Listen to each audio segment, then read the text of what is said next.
जय श्री राधे भक्तों, जय श्री श्याम। बोलिए वृंदावन बिहारी लाल की जय। हरि ओम।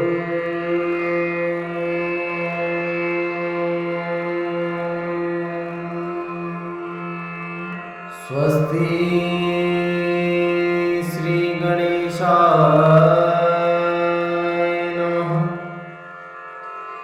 स्वस्ति श्री सरस्वती नमः। स्वस्ति श्री गुरुचरण कमलेभ्यो नमः।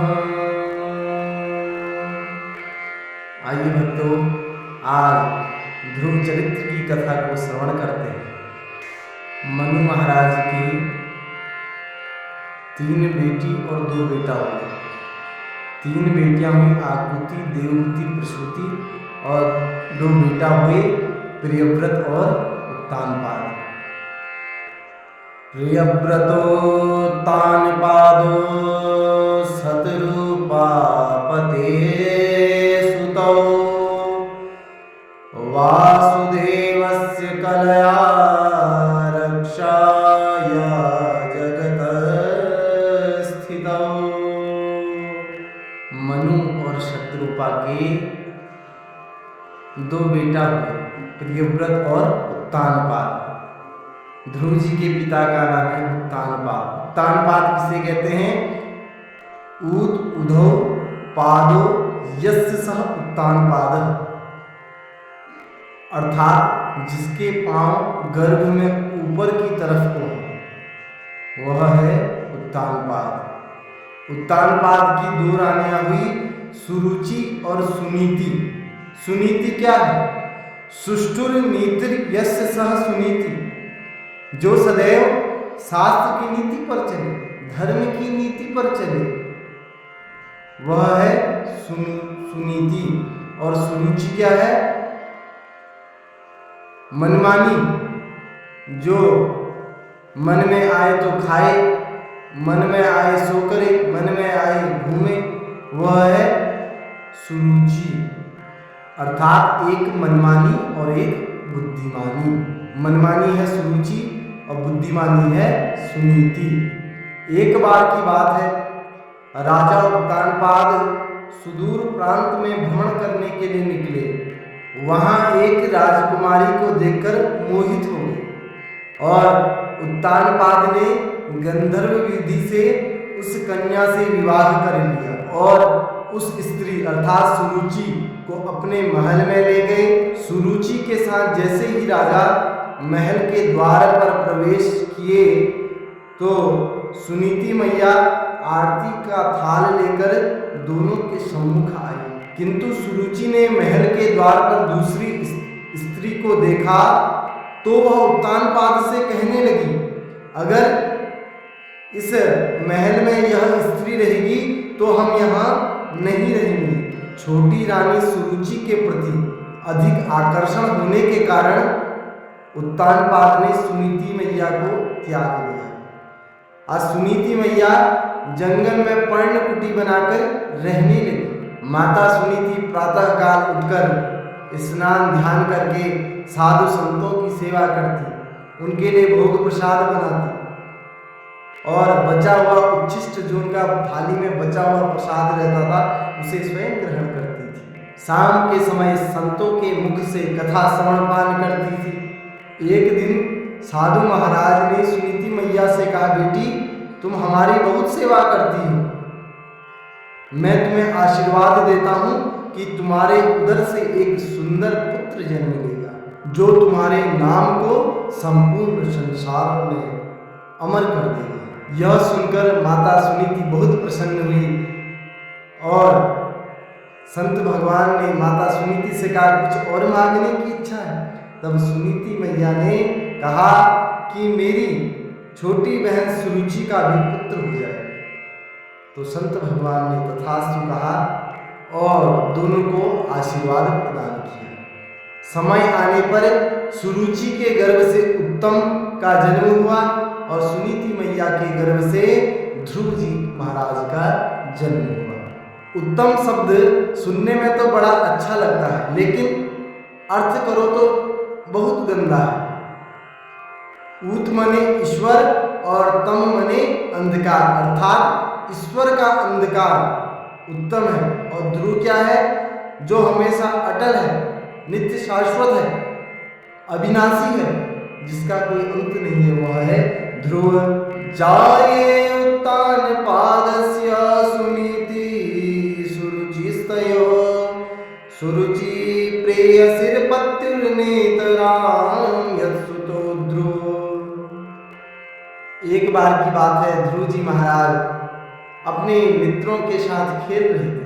तभी उनके मित्रों ने पूछा कि आपके पिताजी का क्या नाम है? अब ध्रुव जी महाराज को तो यह पता ही नहीं था, क्योंकि जन्म से पहले ही त्याग दिए गए थे। अब खेलने के बाद ध्रुव जी महाराज अपनी मैया के पास पहुंचे और मैया से जाकर कहा, मैया मैया हमारे पिताजी का क्या नाम है? मैया ने कहा, तुम्हारे पिता नारायण हैं। ध्रुव जी महाराज ने कहा, वो तो परम पिता है, जिन्होंने हमें जन्म दिया उस पिता का क्या नाम है? तो अब सुनीति मैया सोचने लगी कि कहीं बालक से झूठ बोलूंगी तो इसे भी झूठ बोलने की आदत पड़ जाएगी। इसलिए सुनीति मैया ने कहा कि जो इस राज्य के राज्याधिकारी हैं उत्तानपाद, वही तुम्हारे पिता है। सुनकर ध्रुव जी महाराज बहुत प्रसन्न हुए और महलों की ओर दौड़ने लगे। उस समय राजा उत्तानपाद सुरुचि के पुत्र उत्तम को गोद में बैठकर खिला रहे थे। जैसे ही ध्रुव जी महाराज वहां पहुंचे, ध्रुव जी महाराज ने भी अपने दोनों हाथ ऊपर को किए तो उतने में सुरुचि मैया आ गई। सुरुचि मैया ने ध्रुव जी से कहा कि तू इस गोद में नहीं बैठ सकता। ध्रुव जी महाराज ने कहा, तो मुझे क्या करना पड़ेगा? तो सुरुचि मैया ने कहा कि अगर तुझे यहाँ बैठना है तो तू वन में जा, वन में जाकर तपस्या कर। जब तपस्या करके भगवान प्रसन्न हो जाएंगे तो यह कहना कि मुझे सुरुचि मैया के गर्भ से जन्म दिला। अब ध्रुव जी रोते रोते अपनी मैया के पास गए और मैया के पास जाकर कहा, मैया मैया मुझे पिताजी की गोद में नहीं बैठने दिया। मैया ने रोते हुए बालक को गले से लगा लिया और जब ध्रुव जी महाराज ने मैया को कुछ नहीं बताया तो दूसरे बालकों से मैया ने सुना कि ध्रुव का अपमान किया। तो सुनीति मैया का शरीर भी एकदम मुरझा गया। जैसे सोसृज्य धैर्यं विलिलाप शोका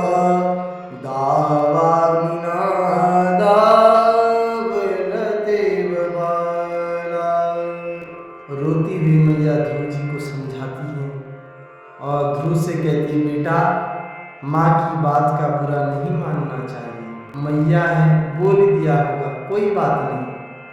तो ध्रुव जी कहने लगे, मैया कह दिया चलो कोई बात नहीं, मुझे तो अभागिन का बेटा भी कहा, तुम्हें अभागिन कहा है। मैया बोली, उसने कुछ बुरा नहीं कहा, मैं सचमुच में अभागिन हूँ। जिस स्त्री को पति के द्वारा त्याग दिया गया हो वह स्त्री सौभाग्यशालिनी कैसे हो सकती है?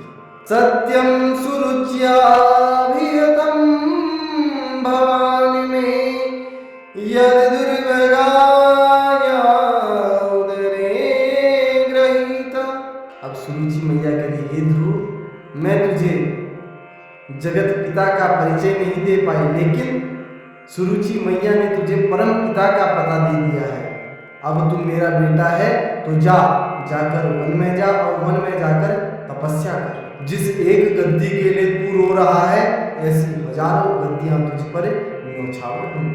इधर ध्रुव जी महाराज वन के लिए निकल पड़े। इधर भगवान नारायण ने देवर्षि नारद से कहा, नारद जी जाओ इस बालक का मार्गदर्शन करो। छोटे से बालक को देखकर नारद जी सोचने लगे, इस क्षत्रिय बालक का साहस तो देखो कि छोटी सी बात का बुरा मानकर भगवान को पाने के लिए निकल पड़ा। अहो तेज क्षत्रियाणां मानभंगमर्ष्यताम्। ध्रुव जी महाराज ने नारद जी को देखा तो परिक्रमा लगाकर नारद जी को प्रणाम किया और नारद जी प्रसन्न बेटा ध्रुव मुनया पदवीं यस्यानि संगेनो जन्मभि न विदुर्मृगयन्त्योऽपि तीव्रयोग समाधिना। जिस मार्ग पर तुम चलने जा रहे हो उस मार्ग पर न जाने पहले से कितने लोग गए, लेकिन आज तक कोई वहां तक पहुंचा नहीं और सब वापस से लौट कर आ जाते हैं। नारद जी ध्रुव को समझा रहे, बेटा माँ के कहीं पर इतना बुरा नहीं मानना चाहिए। सुख और दुख जो है यह तो भाग्य में लिखा ही रहता है। भाग्य में जो लिखा है वह तो तुम्हें भोगना ही पड़ेगा। हम कभी दुख नहीं चाहते, किसी से दुख नहीं मांगते, लेकिन दुख बिना बुलाए चले आता है। क्यों? क्योंकि वह हमारे भाग्य में लिखा है। ध्रुव जी महाराज नारद जी से कहते हैं, महाराज आपका दिया हुआ उपदेश मेरे हृदय पर टिक नहीं रहा है, क्योंकि सुरुचि मैया के कहे वचनों से मेरा जो शरीर है वह विदीर्ण हो गया है। आप तो मुझे भगवान को पाने का सहज रास्ता बतलाओ। नारद जी समझ गए, भाई ये पक्का चेला है, लौटने वालों में नहीं है। नारद जी बोले, बेटा अब मुझे पक्का विश्वास हो गया है कि भगवान तुझे अवश्य दर्शन देंगे। और नारद जी ने ध्रुव जी महाराज को द्वादशाक्षर मंत्र का दान कर दिया। ओम नमो भगवते वासुदेवाय। ध्रुव जी के कान में यह मंत्र दे दिया। मंत्र किसे कहते हैं? मननात् त्रायते इति मंत्र। जिसका मनन किया जाए वह मंत्र है। देखिए भक्तों, मंत्रों का संकीर्तन नहीं होता, लेकिन एक ऐसा मंत्र है जिसका संकीर्तन भी होता है और जप भी होता है। वह मंत्र कौन सा है? तो कहा, हरे राम राम राम हरे हरे, हरे कृष्णा कृष्णा कृष्णा हरे हरे। इसके बाद नारद जी ने ध्रुव जी से कहा कि तुम यहाँ से मधुवन अर्थात मथुरा चले जाओ। मथुरा जाकर ध्रुव जी महाराज तपस्या करने लगे। त्रिरात्रांते कपित्थ वज्रासन आत्मवृत्त्यनुसारेण मासं निन्येर्चयन् हरिं। पहले महीने में ध्रुव जी ने तीसरे दिन आहार लिया। किसका? कैथ और बेर का। अब एक माह तक नियम चला, दूसरे माह में नियम और ज्यादा कठोर हो गया। द्वितीयं च तथा मासे षष्ठेर्भगो दिने तृणपत्रादि। दूसरे महीने में नियम और कठोर चलता रहा। क्या खा रहे हैं? वृक्षों के पत्ते और दुर्वा घास। आज तक ध्रुव जी महाराज 3 दिन में एक बार भोजन करते थे, अब 6 दिन में।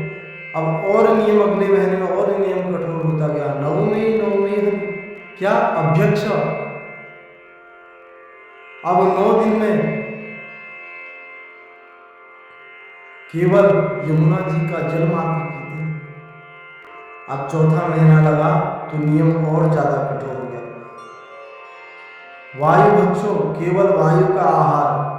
अब जैसे ही 5वां महीना लगा तो पंचमे मासे प्राप्तो जितश्वासो नृपात्मज ध्यायन् ब्रह्मपदेकेन तस्थो स्थाणुरिवाचन। अब 5वां महीना लगा तो ध्रुव जी अंगूठे के बल खड़े हो गए और श्वास लेना भी बंद कर दिया। ऐसा प्राणायाम चलाया कि प्राण वायु को ही अवरुद्ध कर दिया। त्रैलोक्य में हाहाकार मच गया। सभी देवता लोग भगवान हरि की शरण में गए।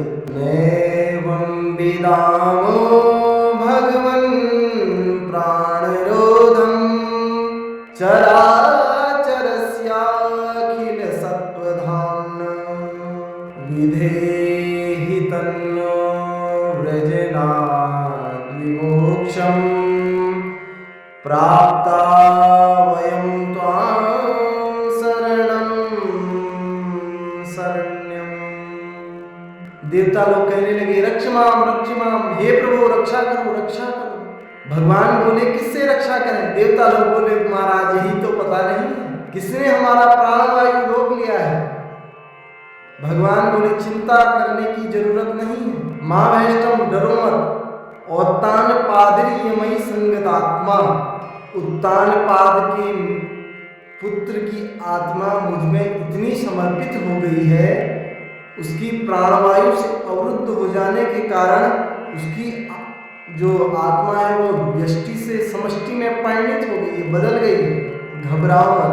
भगवान ध्रुव जी से मिलने के लिए मथुरा गए और ध्रुव जी आंख बंद किए हुए खड़े। प्रभु समझ गए कि ये आंख खोलने वाला नहीं है, क्योंकि इसे मेरी छवि इसके हृदय में दिखाई पड़ रही है।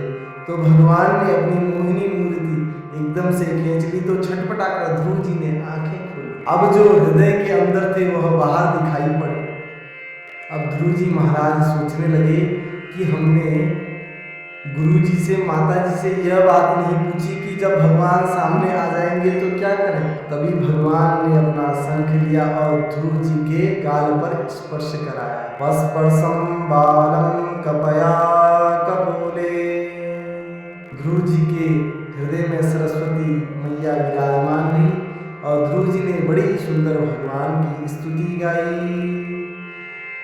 योऽन्तः प्रविश्य मम वाचमिमं प्रसुप्तां सञ्जीवयत्यखिलशक्तिधरस्वधाम्ना अन्यश्च हस्तचरणश्रवणत्वगादीन् प्राणान् नमो भगवते पुरुषाय तुभ्यम्। इसी के साथ आज की कथा को यहीं पर विश्राम। जय श्री राधे भक्तों, जय श्री श्याम।